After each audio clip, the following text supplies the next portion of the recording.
어느 교회에 다니는 자매가 있었는데, 이 자매는 모태신앙으로 자라났어요. 모태신앙이 뭡니까? 어머니 뱃속에서부터 예수를 믿은 사람을 모태신앙이라고 합니다. 아마 이 자리에도 모태신앙으로 신앙생활 하신 분들이 있을 거예요. 근데 이 자매도 모태신앙으로 어머니 뱃속에서부터 예수를 믿어서 태어나자마자 교회에 나오고, 그 모든 그 삶의 문화가 교회 안에서 이루어졌습니다. 한평생 교회를 떠나지 않았습니다. 주일을 한 번도 빠진 적이 없었습니다. 열심히 교회 생활을 했습니다. 어찌나 교회를 열심히 다녔는지 목사님이 성경 말씀을 설교하면 익숙한 구절은 거의 다 자기가 이해도 하고 암기도 하고 들려지기 시작했습니다. 근데 어느 순간인가 설교가 자꾸 지루해지는 거예요. 목사님의 설교를 들을 때마다 날마다 새로워야 되고 깨닫는 은혜가 있어야 되는데 굉장히 지루해졌습니다. 그렇게 교회 내에서 신앙생활을 하면서 또 연조도 되고 또 세월이 지남으로 인해서 교회 집사도 되고 또 중직도 맡게 됐어요. 그리고 좋은 믿음의 형제를 만나서 결혼도 했습니다. 두 아이의 엄마가 됐습니다. 두 아이의 엄마가 된 후에도 계속해서 신앙생활은 이어졌어요. 습관을 따라서 어느 날 교회에 와서 찬양을 하고, 그리고 기도를 드리고 말씀을 듣는 예배 시간에 그날따라 목사님의 말씀이 자기 마음속으로 파고 들어왔습니다. 그 파고 들어온 말씀이 뭐냐면은 구원받아야 천국 갑니다. 여러분 구원 받으셨습니까? 오늘 목사님의 설교가 그런 주제였고 그런 말씀이었어요. 지금까지 수없이 목사님을 통해서 들었던 말인데 그 말씀이 자기 가슴을 파고 들어와서 거기에 대해서 대답을 할 수가 없었어요.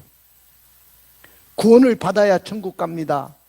구원을 받았습니까? 하는데 과연 나는 구원을 받은 거야? 내가 구원 받았을까? 내가 오늘 죽어도 천국 갈 수 있을까?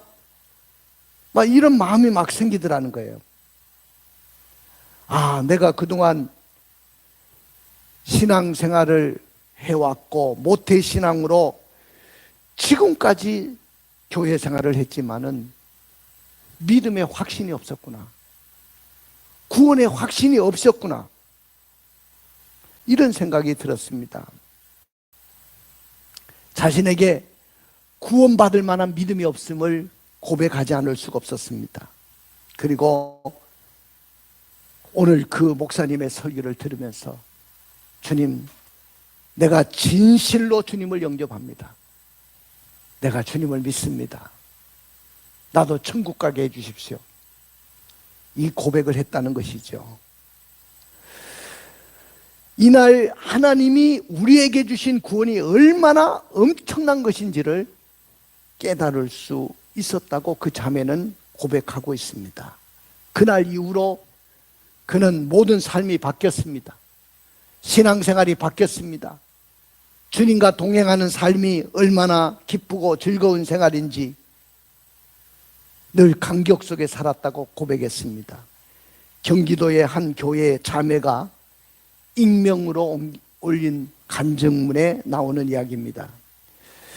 사랑하는 성도 여러분, 교회를 다 나간다고 여러분들 구원받는 거 아니에요. 교회를 지금까지 모태신앙으로 엄마 뱃속에서부터 또 태어나서 엄마 손에 끌려가지고 교회를 나와가지고 지금까지 신앙생활을 열심히 했다고 해서 구원받는 거 아닙니다. 주님이 우리를 위해서 이 땅에 오셨고 우리를 위해서 십자가에 돌아가셨다는 그 신앙 고백, 내가 예수님의 십자가의 그 보혈로 내가 제사함을 받고 의롭다함을 받고 하나님의 자녀가 됐다는 이 확신이 없이는 우리는 구원을 받은 것이 아닙니다. 할렐루야. 그냥 교회를 다닌 것이죠. 나는 오늘 여러분들에게도 이 십자가의 은혜가, 십자가의 경험이, 구원의 확신이, 구원의 감격이 넘치기를 주님의 이름으로 축복합니다. 나는 많은 성도들이 저와 함께 신앙생활하면서 넘어지는 것을 많이 봤어요. 어떻게 믿음 생활을 지금까지 했던 성도들이 갑자기 믿음을 버릴 수 있을까? 왜 믿음의 자리를 떠날까? 그것이 늘 의문이었습니다. 중요한 것은 그냥 교회를 다닌 것이지 예수를 믿지는 못한 거죠. 구원의 확신이 없이, 십자가의 경험이 없이, 구원의 확신도 없이 그냥 교회를 다녔던 것입니다. 그렇기 때문에 어려움을 만나고 절망의 순간에 만났을 때 그걸 이겨내지 못하는 거예요.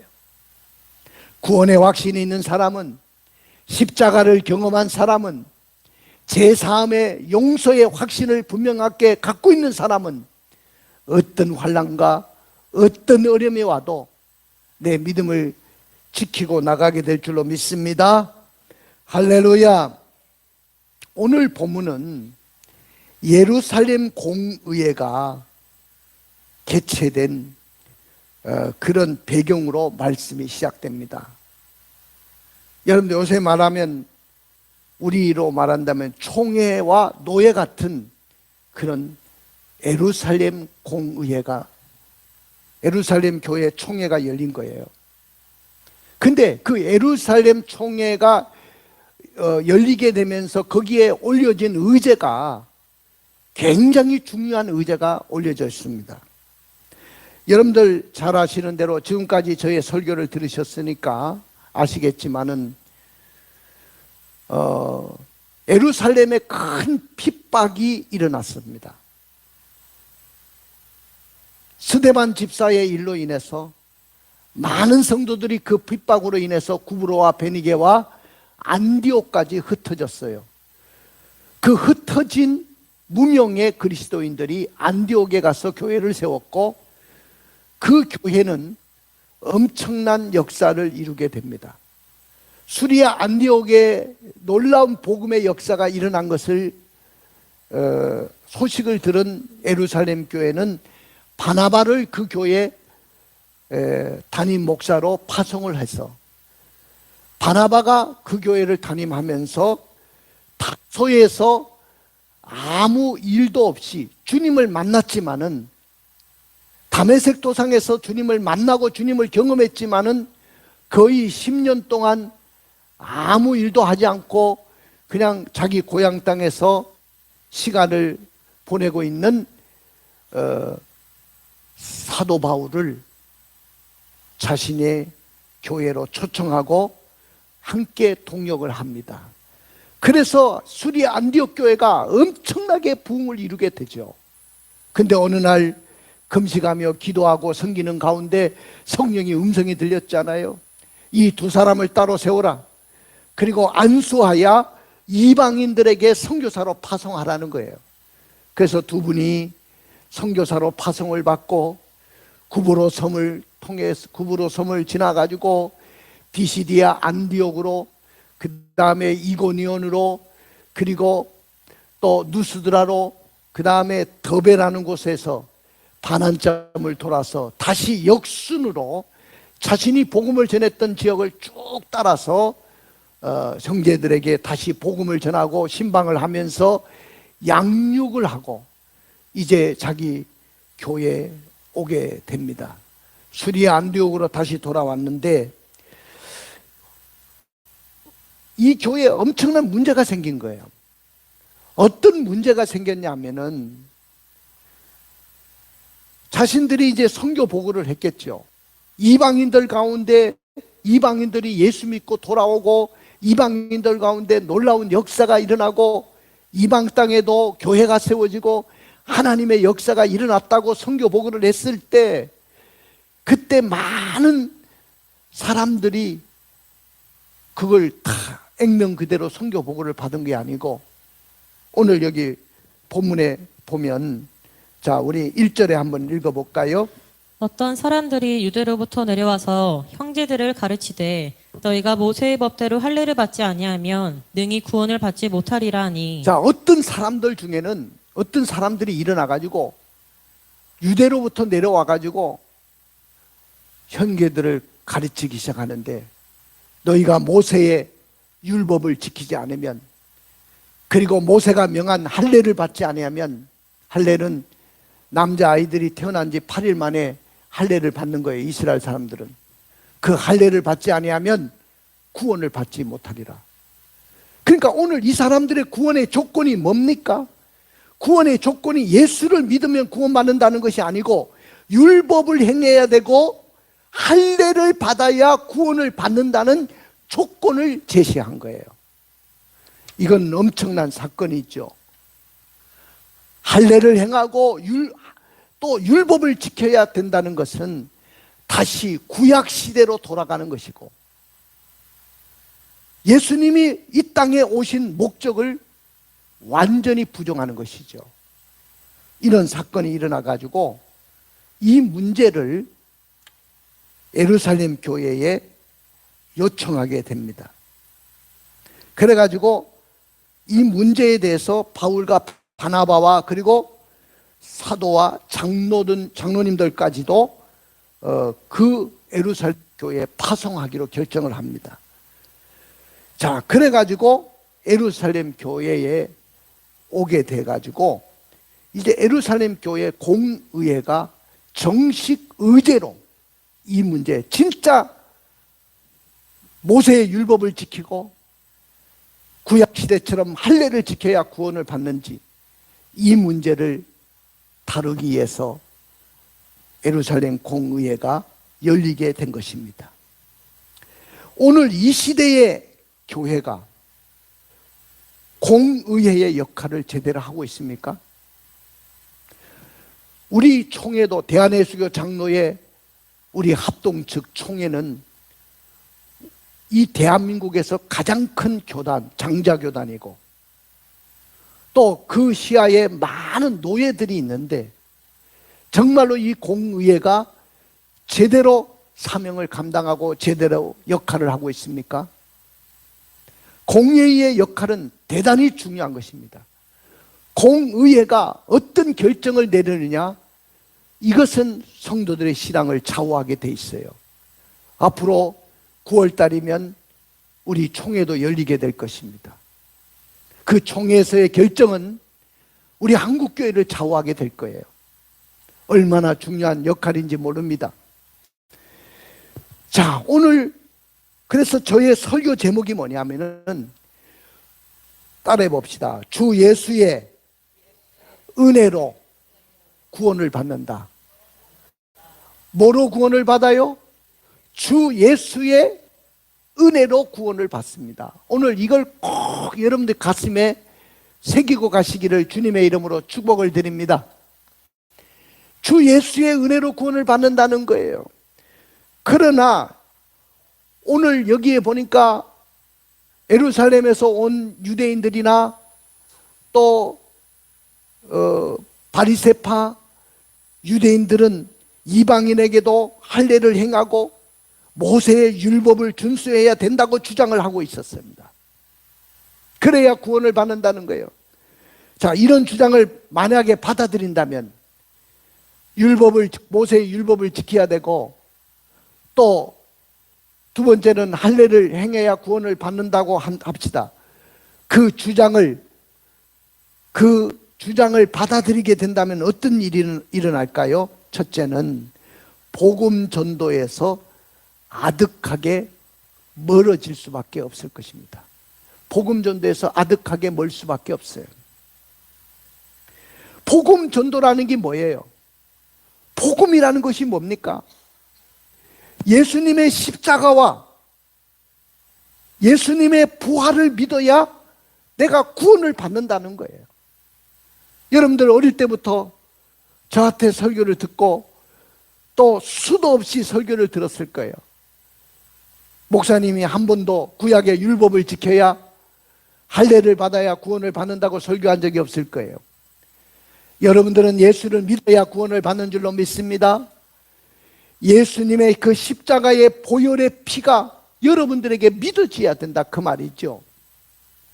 근데 만약에 이 율법을 지켜야 되고 할례를 받아야 구원을 받는다는 이 주장을 받아들인다면 이 복음 전도가 아득하게 멀어질 수밖에 없다는 거죠. 우리 1절의 말씀을 다시 읽어볼까요? 어떤 사람들이 유대로부터 내려와서 형제들을 가르치되 너희가 모세의 법대로 할례를 받지 아니하면 능히 구원을 받지 못하리라 하니.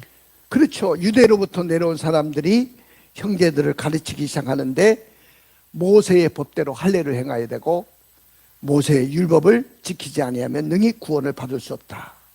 그 다음에 5절의 말씀도 읽어볼까요? 바리새파 중에 어떤 믿는 사람들이 일어나 말하되 이방인에게 할례를 행하고 모세의 율법을 지키라 명하는 것이 마땅하다 하니라. 예루살렘 공의회가 열렸을 때 그때 이 주제가 올라왔는데 그 예루살렘 교회 안에도 이런 사람들이 있어요. 바리새파 중에, 바리새파는 바리새인들이죠. 그들 중에 어떤 믿는 사람들이 일어나가지고, 그러니까 바리새파인데 예수를 믿는 거예요. 그런데 이 사람들의 주장은 이거예요. 이방인에게도 할례를 행하고 모세의 율법을 지켜야 구원을 받는다는 거예요. 여러분들, 이 사람들에게 중요한 것이 뭡니까? 이 사람들에게 구원의 조건으로 가장 중요하게 생각하는 것이 뭡니까? 바로 법입니다. 법. 물론 법이 중요해요. 내가 법이 중요하지 않다는 말을 한 적이 없어요. 법이 중요합니다. 그러나 법보다 중요한 것이 은혜입니다. 할렐루야. 법보다 중요한 것이 은혜예요. 여러분들, 법으로는 우리는 절대로 구원을 받을 수 없으니까 하나님의 은혜가 필요한 거고, 예수님이 이 땅에 오신 거고, 예수님이 이 땅에 오셔서 십자가에서 못 박혀 돌아가신 거예요. 만약에 법대로 내가 구원을 받을 수 있다고 한다면, 그것이 가능하다면 왜 예수님이 오셔가지고 나를 대신해서 십자가에 피 흘려 돌아가실 이유가 없잖아요. 법이 중요해요. 그러나 법보다 중요한 것이 하나님의 은혜예요. 법이 우리를 살리는 것이 아닙니다. 법은 할 수 없어서 만드는 것이 법이에요.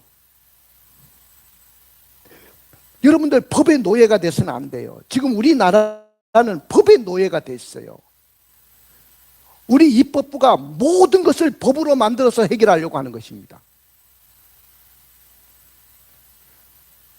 여러분들, 25만 원 그 재난지원금처럼 우리에게 또 돈을 준다고 하는데, 정부에서는 돈이 없으니까 이거 안 됩니다 그러는데, 그러면 우리가 하겠다. 입법부에서 아예 법으로 딱 집행하는 것까지 법으로 다 만들어가지고 이걸 통과시켜가지고 재난지원금 주겠다고 지금 내놨는데, 대통령은 그걸 거부했죠.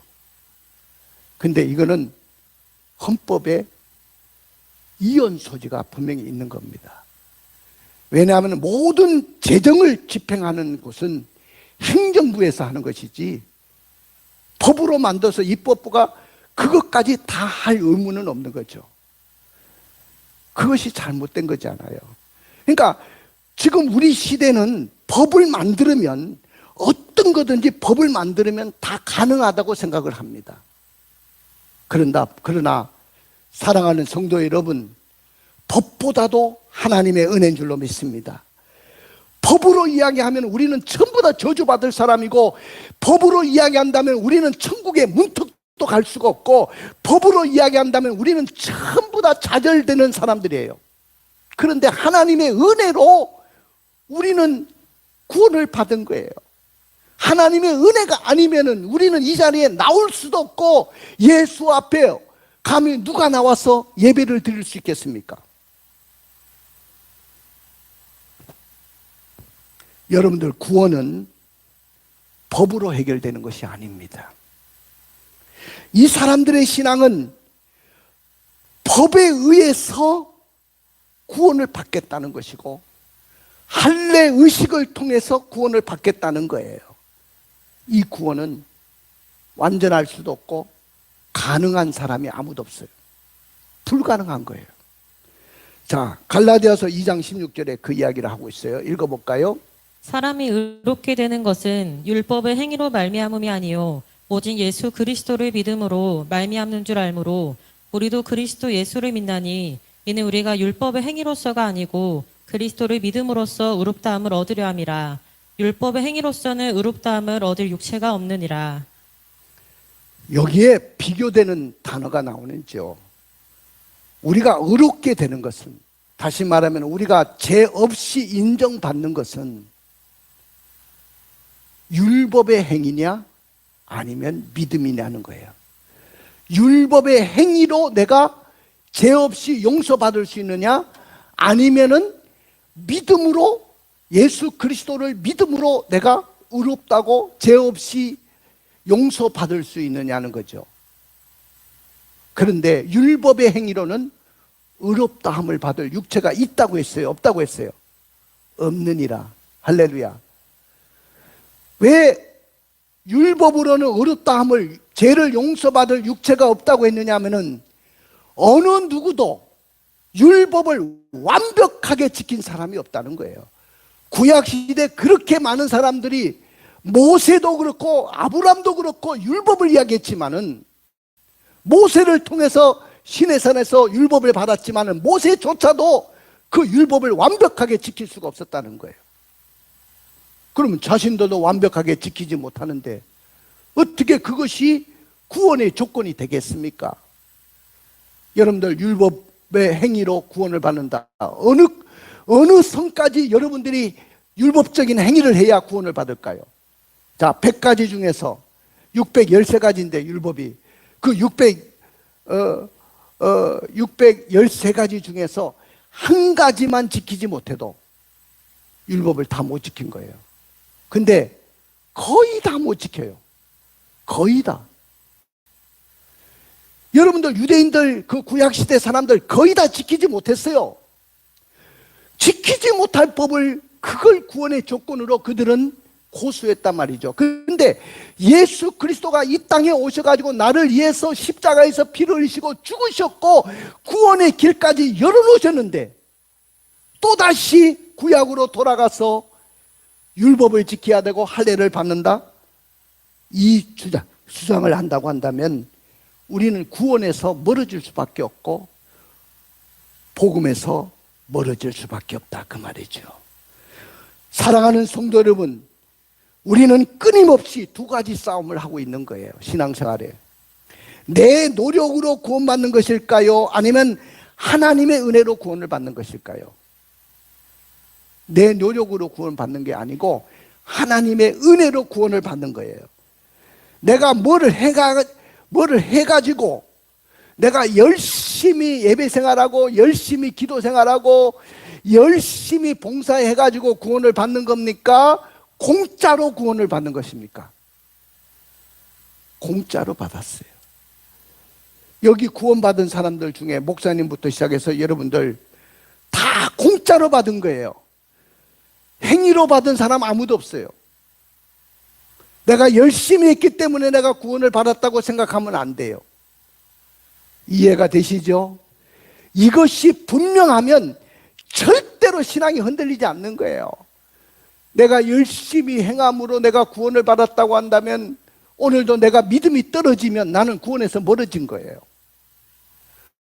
오늘도 내가 주일 성수 한번 빠져먹어버리면 율법을 지키지 못한 것이기 때문에 구원에서 멀어진 거예요. 이렇게 신앙생활하면 되겠습니까? 하나님의 은혜로 공짜로 받았기 때문에 그냥 감사하면 되는 거예요. 할렐루야.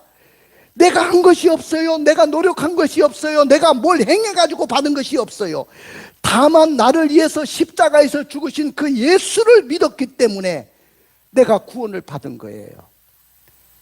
목마르지 않은 구원이고 영원한 구원이고 이 구원은 희미하지 않은 분명한 구원인 줄로 믿습니다. 그럼에도 많은 사람들은 지금도 구약으로 돌아가려고 해요. 율법을 지켜야 구원을 받는다고 주장하는 사람들도 있어요. 선을 행함으로 도덕적으로 의롭게 살아야 구원을 받는다고 이야기합니다. 그러니까 내 마음에 예수를 믿어도 평안함이 없어요. 내가 어디까지 열심을 내야 되는지를 모르니까. 근데 열심은 왜 내야 되느냐 그러면 행함으로 축복을 받기 때문에. 축복은, 상급은 행함으로 받는 거예요. 우리 권사님이 어제도 피땀을 흘리고 권사님들이 와서 식사를 준비하고 열심히 하는 것은 저분이 구원을 받기 위해서 그렇게 한 게 아니에요. 구원은 예수를 믿음으로 공짜를 받았는데 그렇게 열심히 봉사한 것은 내가 하늘에 상급을 쌓고 이 땅에서 축복을 받기 위해서입니다. 할렐루야. 이걸 여러분들 분명하게 알아야 되고 그래야 내 마음에 기쁨이 있는 거예요. 근데 뭘 행해야 내가 구원을 받는다고 한다면 내 마음에 기쁨이 없어요. 확신이 없어요. 죄를 용서해 주셨지만 어딘가 부족하다는 느낌을 갖고 살아가는 거예요. 그러니까 할례를 받아야 된다, 율법을 지켜야 된다, 이 주장을 하는 거예요. 그런데 제가 율법이 필요 없다는 말이 아니에요. 그렇다고 법이 필요 없다는 말이 아니에요. 율법은 선한 것입니다. 율법이라고 하는 것은 굉장히 완전한 것입니다. 예수님도 내가 율법을 폐하러 온 것이 아니고 완전하게 하려고 왔다고 했어요. 율법은 1.1획도 변해서는 안 된다고 예수님도 말씀했습니다. 율법에는 흠이 없어요. 율법이라는 것이 뭡니까? 누가 만들었습니까? 하나님이 만드신 거예요. 따라서 누구든지 율법을 지켜야 됩니다. 그런데 문제는 율법을 완전히 지키는 사람이 없다는 거예요. 여기에 문제가 있는 거죠. 율법을 지키려고 노력하면 노력할수록 절망이 막 밀려오는 거예요. 내가 어떻게 이걸 지키지? 좌절감만 밀려온다는 거예요. 이걸 구원의 조건으로 삼는다? 구원받을 사람들이 아무도 없는 거죠. 그래서 사도 바울이 이런 고백을 했어요. 로마서 7장 24절 읽어볼까요? 로마서 7장 24절 없습니까? 오라 나는 공고한 사람이로다. 이 사망의 몸에서 누가 나를 건져내랴. 오라 나는 공고한 사람이다. 이 사망의 몸에서 누가 나를 건져내랴. 이것이 바로 정직한 인간으로서 크리스찬의 실존적인 고백이라고 저는 봅니다. 할렐루야. 자, 오늘 여러분들 그런데 이 문제를 다루기 위해서 논쟁이 심해짐으로 인해서 어떻게 했죠? 2절의 말씀을 읽어볼까요? 바울 및 바나바와 그들 사이에 적지 아니한 다툼과 변론이 일어난지라 형제들이 이 문제에 대하여 바울과 바나바와 및 그 중에 몇 사람을 예루살렘에 있는 사도와 장로들에게 보내기로 작정하니라. 보십시오. 예루살렘 교회에 바울과 바나바뿐만 아니고 사람들을 보내기로 작정을 합니다. 근데 그 작정하고 가는 중에 참 또 감동적인 이야기가 하나 있는데 3절에 나옵니다. 3절 읽어볼까요? 그들이 교회의 전송을 받고 베니게와 사마리아로 다니며 이방인들이 주께 돌아온 일을 말하여 형제들을 다 크게 기쁘게 하더라. 가는 중에 베니게와 사마리아를 다니며 이방인들이 주께 돌아온 사실을 성교를 보고했을 때 형제들이 크게 기뻐했다고 했어요. 여러분들 지금 논쟁거리를 가지고 가는 중에도 그들은 어디 가든지 주님의 은혜를 간증하고 복음을 전했다는 거죠. 이것이 얼마나 감동적인지 몰라요. 나는 여러분들이 언제나 어디서나 어떤 상황이든지 예수를 드러내고 예수를 자랑하는 여러분들이 되기를 주님의 이름으로 축복합니다. 할렐루야. 자, 그럼에도 불구하고 주 예수의 은혜로 말미암아 우리는 구원을 받았다는 것입니다. 할렐루야. 하나님은 바울과 그 선교팀이 이방인에게 뿌린 복음의 씨가 주의 은혜, 주 예수의 은혜로 말미암아 믿음으로 구원을 받아서 싹을 내고 열매를 맺기를 누구보다도 원하시는 분이 우리 주님이신 줄로 믿습니다. 하나님은 사랑의 하나님이시고 긍휼의 하나님이시고 그러셔서 죄로 말미암아 멸망당하는 그 사람들, 인간들을 구원하려고 누구를 보내셨어요? 한번 읽어봅시다. 요한복음 3장 16절. 하나님이 세상을 이처럼 사랑하사 독생자를 주셨으니 이는 그를 믿는 자마다 멸망하지 않고 영생을 얻게 하려 하심이라. 아무리 구약시대 때 율법을 지켜가지고 구원을 받으려고 노력했지만은 구원을 받을 수 있는 사람은 아무도 없고 율법을 지킬 수 있는 사람도 없으니까 하나님이 세상을 이처럼 사랑하사 어떻게 사랑했어요? 이처럼 독생자를 주셨으니 하나님의 아들이신 예수님이 이 땅에 직접 오셨는데 그 이유는 그를 믿는 자마다 멸망치 않고 영생을 주려 하심이라. 할렐루야. 누구든지 저를 믿는 자에게는 구원을 주시는 하나님이신 줄로 믿습니다. 하나님은 우리나 이방인이나 차별하지 않으시는 분이신 줄로 믿습니다. 차별이 없으시는 분이에요. 그래서 구원은 어떻게 받느냐? 오늘 4가지 굉장히 중요한 이야기예요. 따라 봅시다. 구원은 어떻게 받습니까? 첫째로는 구원은 오직 예수로만 받습니다. 누구로만 받는다? 다른 것으로 구원받는다고 하면 그 이단이 되는 거예요. 오직 구원은 예수로만 받는 것입니다. 할렐루야. 그런데 거짓 선지자들은 어떻게 이야기했죠? 15장 1절을 읽어볼까요? 어떤 사람들이 유대로부터 내려와서 형제들을 가르치되 너희가 모세의 법대로 할례를 받지 아니하면 능히 구원을 받지 못하리라 하니. 이 사람들의 주장은 다 잘못된 주장이에요. 모세의 법을 지켜야 된다? 할례를 행해야 구원받는다? 아니에요. 오직 예수로 구원받는다고 해야 돼요. 할렐루야. 예수님 외에는 구원이 없습니다. 할례를 받지 않아도 예수 믿으면 구원받을 수 있습니다. 할렐루야. 오직 예수에는 다른 방법이 없어요. 그럴듯한 이론이 첨가돼서는 안 돼요. 예수입니다. 오직 예수입니다. 요한복음 14장 6절을 읽어볼까요? 예수께서 이르시되 내가 곧 길이요 진리요 생명이니 나로 말미암지 않고는 아버지께로 올 자가 없느니라. 내가 곧 길이요 진리요 생명이니 예수님이 길이고 진리고 생명입니다. 나로 말미암지 않고는 아버지께로 올 자가 있다고 했어요? 없다고 했어요? 올 자가 없느니라. 그러니까 구원받는 길은 오직 예수뿐이다. 그 다음에 사도행전 4장 12절을 읽어볼까요? 다른 이로서는 구원을 얻을 수 없나니 천하 인간의 구원을 얻을 만한 다른 이름을 우리에게 주신 일이 없음이니라. 천하의 구원을 받을 만한 다른 이름을 우리에게 주신 일이 있다고 했어요? 없다고 했어요? 없어요. 다른 길이 없어요. 여러분들 이단 중에 안식교라는 이단이 있는데 그들이 왜 이단이 됐느냐 하면은 예수 그리스도를 믿고 보혈을 믿는다고 그들은 하지만은 조건이 뭐냐면 안식일을 지키지 않으면 구원이 없다. 그래서 지금도 토요일 날을 안식일로 정하고 그들은 토요일 날 안식일을 지키지 않으면 구원이 없다고 주장하기 때문에 이단이 된 거예요.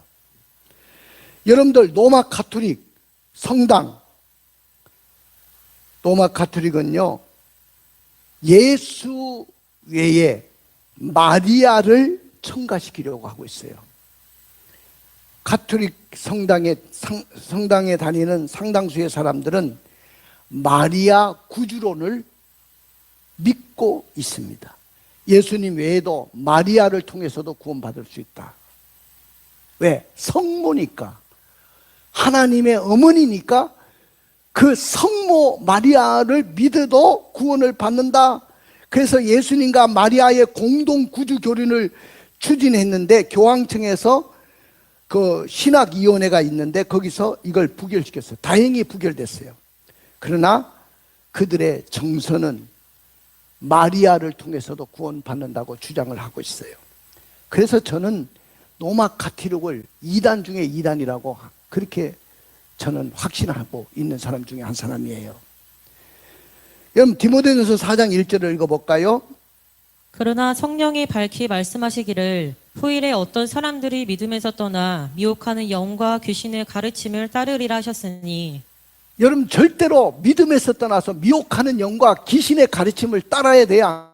안 따라야 돼요? 따르지 말라고 했어요. 여기에 오직 예수 외에 어떤 구원의 길이 있다고 주장하면 이건 아니야. 이건 이단이야. 분명하게 분별할 수 있기를 원합니다. 그 다음에 두 번째는 구원은 오직 복음을 통해서만 받습니다. 따라 봅시다. 똑같은 이야기지만은 오직 복음을 통해서 받는다. 복음이라는 것이 뭡니까? 예수님의 십자가의 죽음과 부활입니다. 이것이 바로 복음입니다. 예수님의 십자가의 죽음과 부활을 믿어야 구원을 받는다는 거예요. 자, 6절부터 7절을 읽어볼까요? 사도와 장로들이 이 일을 의논하러 모여 많은 변론이 있은 후에 베드로가 일어나 말하되 형제들아 너희도 알거니와 하나님이 이방인들로 내 입에서 복음의 말씀을 들어 믿게 하시려고 오래전부터 너희 가운데서 나를 택하시고. 베드로가 경험이 있는 분이에요. 베드로가 어느 날 기도하는 중에 환상을 봤어요. 근데 보자기가 하나 쫙 내려오는데 뭐 날짐승들 뭐 이런 날아가는 새들 뭐 이런 짐승들이 쭉 내려온단 말이죠. 속된 거잖아요. 근데 그걸 잡아먹으라는 거 합니다. 나는 속된 것을 절대로 잡아먹지 못합니다. 그랬더니 내가 거룩하게 한 것을 네가 왜 속되다고 하느냐.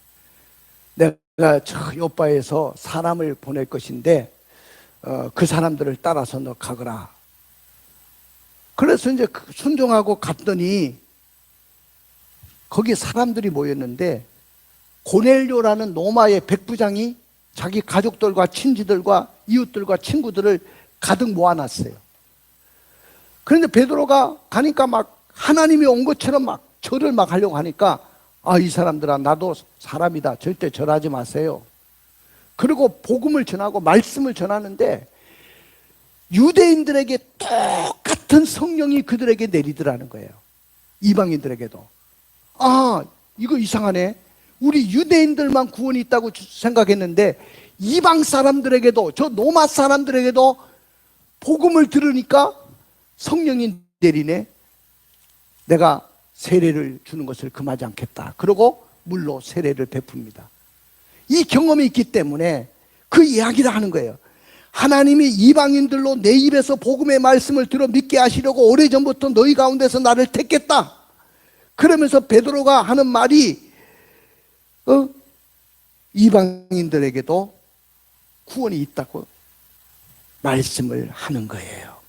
그러면서 우리 고린도전서 1장 21절을 읽어볼까요? 하나님의 지혜에 있어서는 이 세상이 자기 지혜로 하나님을 알지 못하므로 하나님께서 전도에 미련한 것으로 믿는 자들을 구원하시기를 기뻐하셨도다. 그런데 많은 사람들이 자기 지혜로 예수를 믿지를 못해요.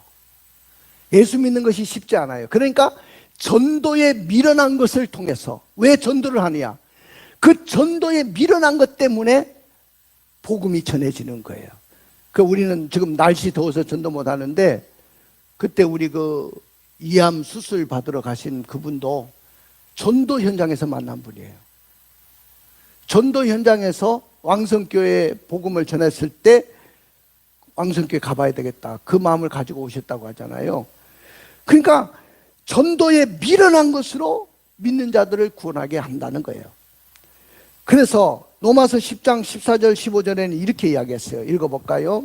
그런즉 그들이 믿지 아니하는 일을 어찌 부르리요? 듣지도 못한 일을 어찌 믿으리요? 전파하는 자가 없이 어찌 들으리요? 보내심을 받지 아니하였으면 어찌 전파하리요? 기록된 바 아름답도다. 좋은 소식을 전하는 자들의 발이여 함과 같으니라. 믿지 아니하는 분을 어떻게 그들이 부르겠습니까? 듣지 못한 일을 어찌 믿겠습니까? 전파하는 자가 없이 어떻게 듣겠습니까? 보내심을 받지 아니하면 어찌 전파하겠습니까? 오늘 성경 말씀에 그렇게 기록됐습니다. 그러므로 열심히 나가서 복음 전도를 해야 될 줄로 믿습니다. 세 번째는 구원은 이방인들이나 우리나 차별이 없다는 거예요. 따라 봅시다. 구원은 이방인들이나 우리들이나 차별이 없습니다. 차별이 있어요, 없어요? 오늘 베드로는 이렇게 이야기했습니다. 하나님께서는 자기에게도 성령을 주셨고 이방인에게도 성령을 주셨다고 했습니다. 읽어볼까요? 8절입니다. 또 마음을 아시는 하나님이 우리에게와 같이 그들에게도 성령을 주어 증언하시고 우리에게도 성령을 주신 것처럼 이방인에게도 성령을 주셨다. 그 다음에 하나님은 우리나 이방인들을 차별하지 않으신다고 이야기하셨어요. 자, 읽어볼까요? 9절입니다. 믿음으로 그들의 마음을 깨끗이 하사 그들이나 우리나 차별하지 아니하셨느니라. 구원은요, 유대인이나 이방이나 차별하지 않습니다. 예수만 믿으면 다 구원받는 거예요. 이방인이든 유대인이든 차별 없이 예수만 믿으면, 누구든지 예수를 고백하면 다 구원을 받는 것이고 제사함을 받고 용서함을 받는 것입니다. 마지막인데 구원은 오직 은혜로 받습니다. 따라 봅시다. 구원은 오직 은혜로 받습니다. 그렇다면 오늘 문제 제기가 뭐입니까? 율법을 지켜야 된다, 할례를 받아야 구원받는다는 말은 잘못된 것이라는 거죠. 자, 그래서 베드로는 두 가지를 이야기하고 있습니다. 첫째는 하나님을 시험하여 멍에를 씌우지 말라. 하나님을 시험해가지고 멍에를 씌우지 말라. 10절 말씀을 읽어볼까요? 그런데 지금 너희가 어찌하여 하나님을 시험하여 우리 조상과 우리도 능히 매지 못하던 멍에를 제자들의 목에 두려느냐. 율법을 지키고 할례를 받아야 구원을 받는다는 것이 왜 하나님을 시험하는 것이냐? 자신들이 하나님 되려고 하기 때문에 그렇습니다. 자기들도 지키지 못하는데 왜 멍에를 씌우려고 하느냐? 멍에를 씌우지 말라. 나도 무거워서 어떻게 할 수가 없는 사람들이 왜 이방인들에게 멍에를 씌우려고 하느냐? 그런 이야기죠. 자, 둘째는 구원은 오직 은혜로 받는다고 했어요. 따라 봅시다. 구원은 오직 은혜로 받습니다. 11절 마지막 읽겠습니다. 그러나 우리는 그들이 우리와 동일하게 주 예수의 은혜로 구원받는 줄을 믿노라 하니라. 그렇습니다. 그들이나 유대인들이나 이방인들이나 동일하게 뭐로 구원을 받아요? 주 예수의 은혜로 구원을 받는 줄로 믿습니다. 자, 오직 은혜로 구원을 받는 거예요. 에베소서 2장 8절을 읽어보겠습니다. 너희는 그 은혜에 의하여 믿음으로 말미암아 구원을 받았으니 이것은 너희에게서 난 것이 아니요 하나님의 선물이라. 또 행위에서 난 것이 아니니 이는 누구든지 자랑하지 못하게 함이라. 그렇습니다. 사랑하는 성도 여러분, 은혜로 말미암아 믿음으로 말미암아 구원을 받았어요. 따라 봅시다. 구원은 주 예수의 은혜로 받습니다. 구원은 오직 예수로만 받습니다. 구원은 오직 복음을 통해서만 받습니다. 구원은 이방인들이나 우리나 차별이 없는 줄로 믿습니다. 구원은 오직 주 예수로 받는 것입니다. 만약에 구원은 주 예수의 은혜로 구원을 받지 않는다고 주장하고 율법을 지켜야 된다, 할례를 행해야 구원을 받는다, 도덕적으로 의롭게 살아야 된다, 종교를 통해서 구원받는다고 주장을 한다면 우리는 다 멸망받고 지옥에 떨어질 것입니다. 그러므로 구원은 주 예수의 은혜로 받는 것입니다. 할렐루야. 그래서 우리는 자랑할 것이 없어요. 구원은 자랑할 것이 없다고 했어요. 내 공로가 아니고 공짜로 받았으니까, 은혜로 받았으니까 자랑할 것이 없습니다. 가슴에 손을 얹고 눈을 감아 보십시오. 사랑하는 성도 여러분, 구원은 오직 주님의 은혜로 받는 줄로 믿습니다. 근데 오늘 보니까 막 구약시대로 돌아가자고 하는 사람들이 생겼어요. 율법을 지켜야 된다, 구약시대 사람들처럼 할례를 행해야 된다. 그러려면 예수님이 이 땅에 오실 이유가 없었어요. 예수님이 이 땅에 오신 목적은 우리의 구원을 위해서 오신 거예요. 예수님의 십자가만 믿으면, 나를 위해서 대신 십자가에서 피를 흘리신 예수를 여러분들이 영접하시기를 원합니다. 한번 가슴에 손을 얹어 주십시오. 따라해 보십시오. 주 예수님, 예수님이 나를 위해서 십자가에서 피를 흘리시고 죽으셨음을 믿습니다. 나는 그 예수로 말미암아, 그 은혜로 말미암아 구원받았습니다. 내 마음을 엽니다. 내 속에 들어와 주십시오. 나와 영원토록 살아주십시오. 예수님의 이름으로 기도드립니다. 할렐루야.